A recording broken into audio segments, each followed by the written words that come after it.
माननीय सदस्य श्री चंद्रशेखर जी। धन्यवाद सभापति जी। सभापति जी,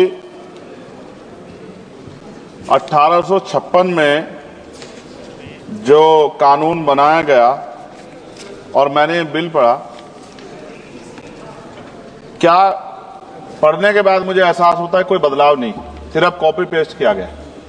तो सरह लेने में और प्रचार करने में तो मौजूदा सरकार को मेडल अलग से देना चाहिए कि कॉपी पेस्ट कर दिया और सरह ले लिया कि ये हमने किया है। नाम बदलने में और सरह लेने में हमारी सरकार को महारत हासिल है, जबकि हकीकत ये है कि ये इंटरनेशनल लॉ है जिसके आधार पर सभी देशों को काम करना पड़ता है। अगर सरकार कुछ बदलाव चाहती थी तो इसमें बिल को इलेक्ट्रॉनिक फॉर्मेट में कर सकते थे। ये डिजिटल युग है, चर्चा होती है और सब जगह, आप तो फोन से लेकर सब जगह जो है डिजिटल बातें होती हैं, लेकिन फॉर्मेट आपने कागज में ही रखा है। कई देशों के बिल इंडिया में ही बन रहे हैं मैन पावर की वजह से। वहां मैन पावर कम है, यहां मैन पावर ज्यादा है। अगर ये इलेक्ट्रॉनिक फॉर्मेट में आ जाता तो बहुत से भारतीयों को रोजगार मिल जाता।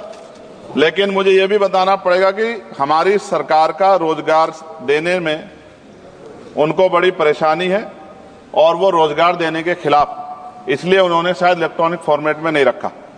जैसे उदाहरण, ऑस्ट्रेलिया में कोई माल चढ़ता है जहाज पर, उसकी इन्वेंट्री यहां बनती है, उसके लैंडिंग बिल भी इंडिया में बनते हैं।